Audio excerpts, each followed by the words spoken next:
The Werewolf, written by Eugene Field, read for you by Edward E. French.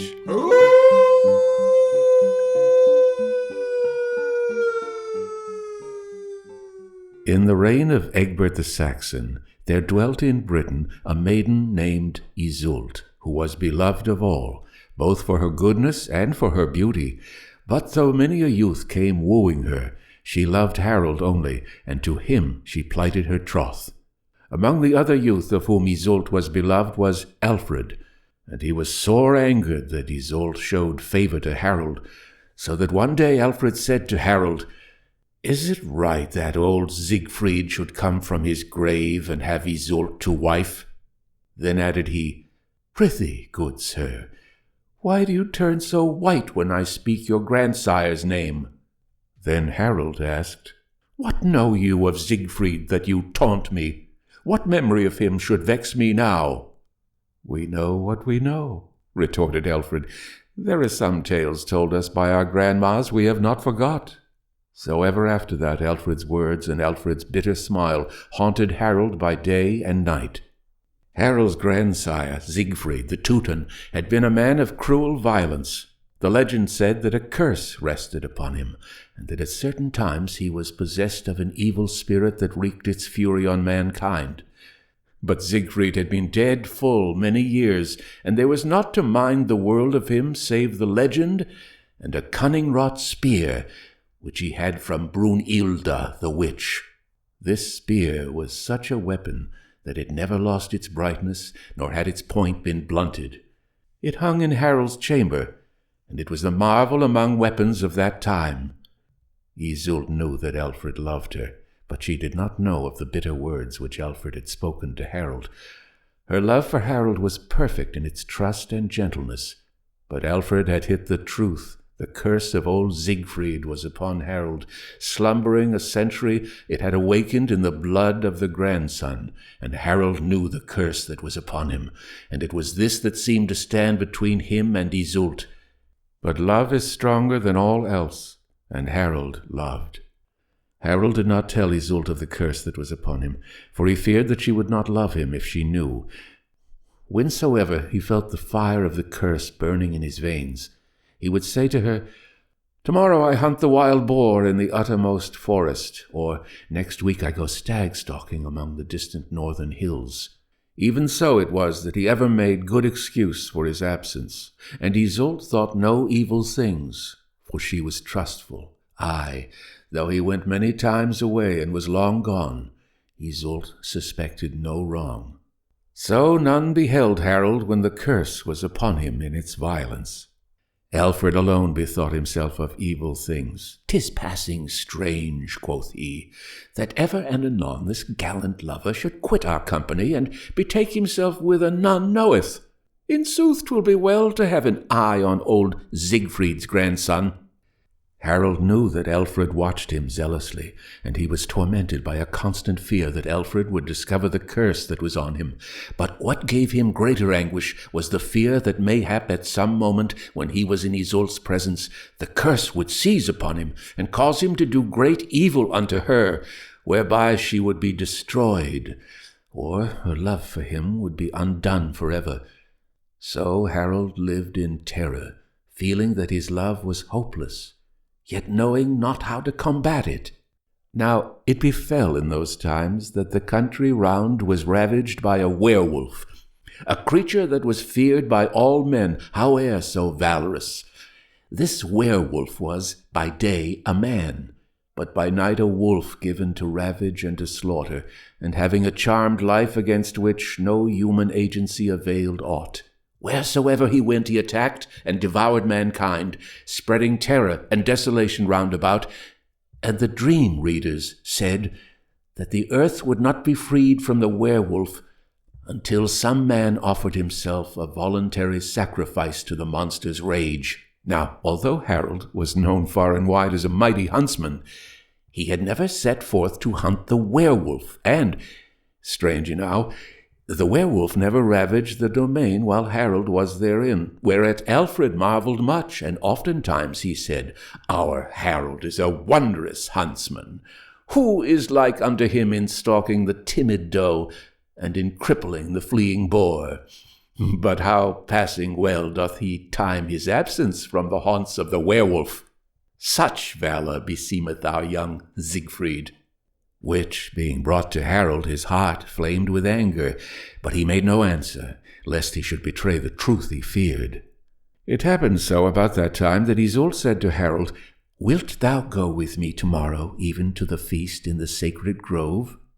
That I cannot do, answered Harold. I am privily summoned hence to Normandy upon a mission, of which I shall sometime tell thee, and I pray thee, on thy love for me, go not to the feast in the sacred grove without me. What sayest thou? Cried Isolde. Shall I not go to the feast of St. Elfrida? My father would be sore displeased were I not there with the other maidens. 'Twere greatest pity that I should despise his love thus. But do not, I beseech thee, Harold implored. Go not to the feast of St. Elfrida in the sacred grove. And thou would thus love me, go not. See thou my life, on my 2 knees I ask it. How pale thou art, said Isolde, and trembling. Go not to the sacred grove upon the morrow night, he begged. Isolde marvelled at his acts and at his speech. Then, for the first time, she thought him to be jealous, whereat she secretly rejoiced, being a woman. Ah, quoth she, thou dost doubt my love. But when she saw a look of pain come on his face, she added, as if she repented of the words she had spoken, Or dost thou fear the werewolf? Then Harold answered, fixing his eyes on hers, Thou hast said it. It is the werewolf that I fear. Why dost thou look at me so strangely, Harold? Cried Isolde. By the cruel light in thine eyes one might almost take thee to be the werewolf. Come hither. Sit beside me, said Harold tremblingly, and I will tell you why I fear to have thee go to the feast of St. Elfrida tomorrow evening. Hear what I dreamed last night. I dreamed I was the werewolf. Do not shudder, dear love, for 'twas only a dream. A grizzled old man stood by my bedside and strove to pluck my soul from my bosom. Thy soul is mine, he said. Thou shalt live out my curse. Give me thy soul. Hold back thy hands. Give me thy soul, I say.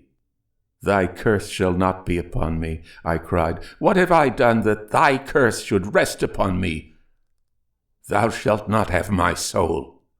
So spake the old man, and he strove with me, and he prevailed against me, and he plucked my soul from my bosom, and he said, Go, search and kill, and lo, I was a wolf upon the moor.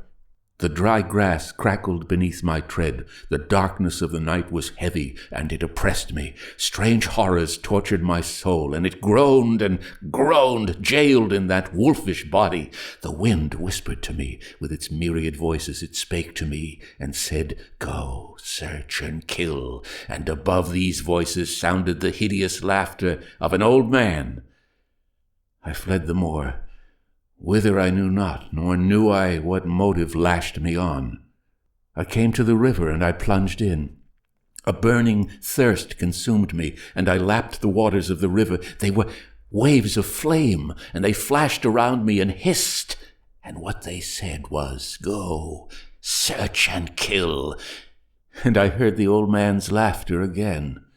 A forest lay before me with its gloomy thickets and its somber shadows, with its ravens, its vampires, its servants, its reptiles, and all its hideous brood of night. I darted among its thorns and crouched amid the leaves, the nettles, and the brambles. The owls hooted at me, and the thorns pierced my flesh. Go, search and kill, said everything. The hares sprang from my pathway.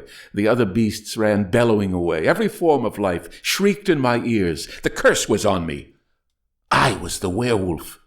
On I went with the fleetness of the wind, and my soul groaned in its wolfish prison, and the winds and the waters and the trees bade me go, search and kill, thou accursed brute.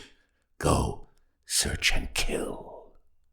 Nowhere was there pity for the wolf. What mercy should I, the werewolf, show? The curse was on me, and it filled me with a hunger and a thirst for blood. Skulking on my way within myself, I cried, let me have blood. Oh, let me have human blood, that this wrath may be appeased, that this curse may be removed.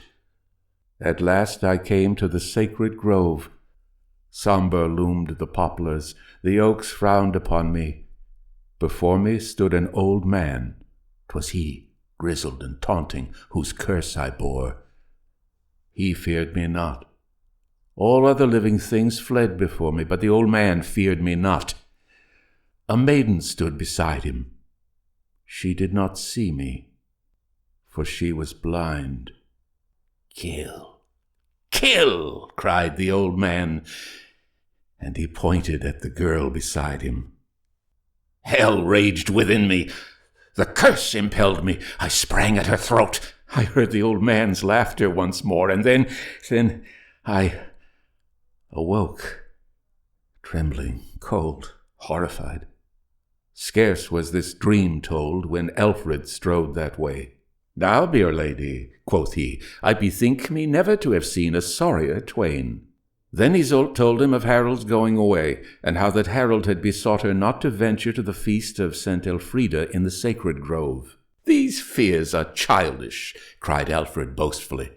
And thou sufferest me, sweet lady, I will bear thee to the feast, and a score of my lusty yeomen with their good yew bows and honest spears, they shall attend me.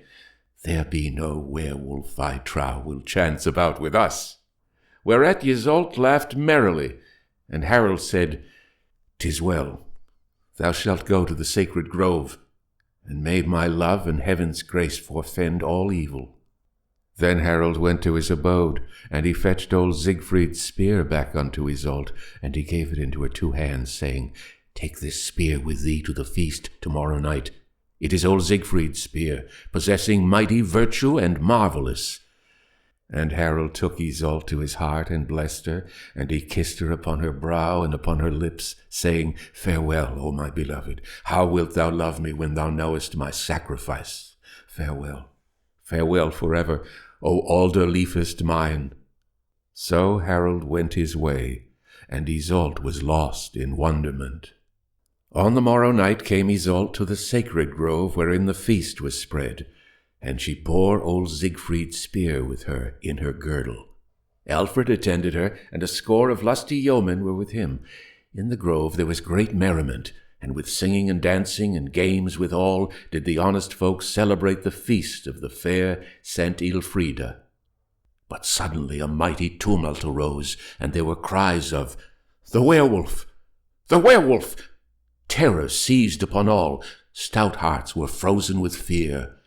Out from the further forest rushed the werewolf, wood-wroth, bellowing hoarsely, gnashing his fangs, and tossing hither and thither the yellow foam from his snapping jaws. He sought Isolde straight, as if an evil power drew him to the spot where she stood. But Isolde was not afeard. Like a marble statue she stood and saw the werewolf's coming. The yeomen, dropping their torches and casting aside their bows, had fled. Alfred alone abided there to do the monster battle. At the approaching wolf he hurled his heavy lance, but it struck the werewolf's bristling back, and the weapon was all to shivered. Then the werewolf, fixing his eyes upon Isolde, skulked for a moment in the shadow of the yews, and thinking then of Harold's words, Isolde plucked old Siegfried's spear from her girdle, raised it on high, and with the strength of despair sent it hurtling through the air. The werewolf saw the shining weapon, and a cry burst from his gaping throat, a cry of human agony, and Isolde saw in the werewolf's eyes the eyes of someone she had seen and known, but 'twas for an instant only, and then the eyes were no longer human, but wolfish in their ferocity. A supernatural force seemed to speed the spear in its flight. With fearful precision the weapon smote home, and buried itself by half its length in the werewolf's shaggy breast, just above the heart, and then, with a monstrous sigh, as if he yielded up his life without regret, the werewolf fell dead in the shadow of the yews. Then, in very truth, there was great joy, and loud were the acclaims, while, beautiful in her trembling pallor, Iseult was led unto her home, where the people set about to give great feast to do her homage, for the werewolf was dead, and she it was that had slain him. But Iseult cried out, Go, search for Harold. Go, bring him to me, nor eat nor sleep till he be found. Good my lady, quoth Alfred, how can that be, since he hath betaken himself to Normandy? I care not where he be, she cried. My heart stands still until I look into his eyes again. Surely he hath not gone to Normandy, outspake Hubert. This very eventide I saw him enter his abode. They hastened thither, a vast company. His chamber door was barred. Harold! Harold, come forth! They cried as they beat upon the door. But no answer came to their calls and knockings. Afeared, they battered down the door, and when it fell, they saw that Harold lay upon his bed. He sleeps, said one. See, he holds a portrait in his hand, and it is her portrait. How fair he is, and how tranquilly he sleeps. But no, Harold was not asleep. His face was calm and beautiful, as if he dreamed of his beloved. But his raiment was red with the blood that streamed from a wound in his breast, a gaping, ghastly spear wound just above his heart.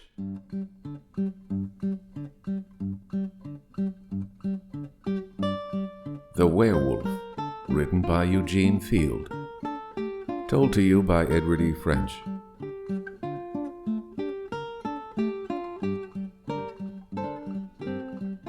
A copyright exists on all recordings issued by Edward E. French.